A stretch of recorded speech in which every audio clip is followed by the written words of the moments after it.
want to come again tomorrow. But when I sat down to study the text, at first I started to wonder, what is the point of splitting these texts up? Why not just give the same sermon 2 days in a row?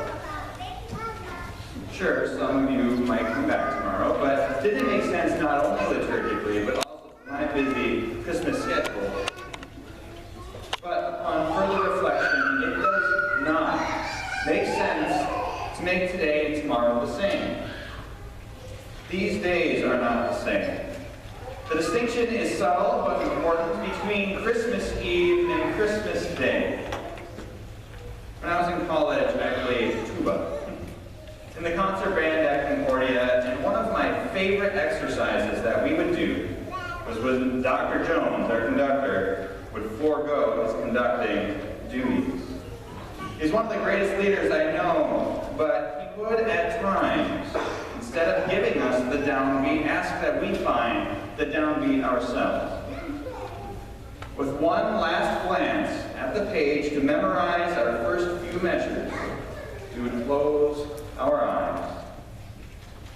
I still remember how starkly new was the feel of my cool metal mouthpiece around my lips. There was a few soft rustlings around me as my fellow players readied themselves for play, moving their feet under the chairs and moving to the edge of their seat so as to expand their lung capacity.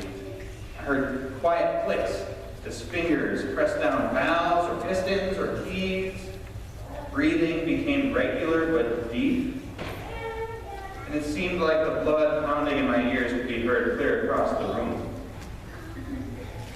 The world seemed to pause, not to rest, but pause and tense, to anticipate, to brace itself, to posture itself, and prepare to listen.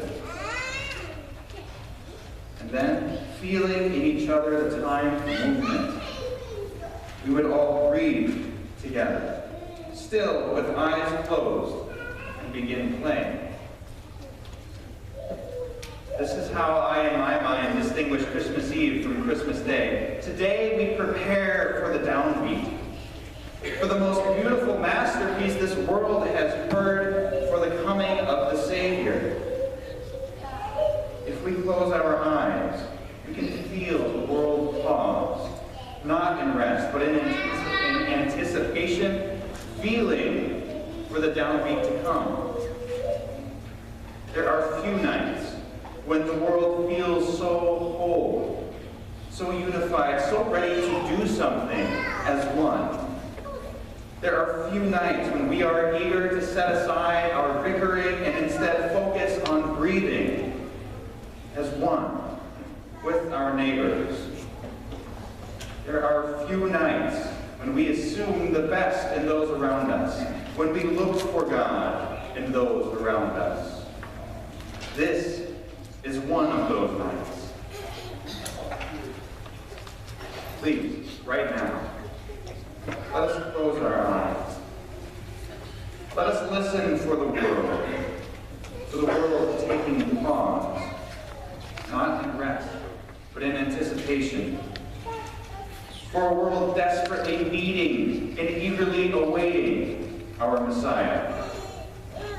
Listen to the breathing of your neighbor, to the quiet shuffling and fidgeting of those in the room, to the voices of children, even the hum of the heating fan.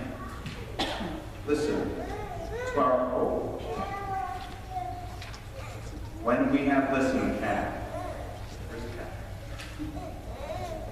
when we have listened, I would love for you to feel the downbeat in yourself and bring us in worship.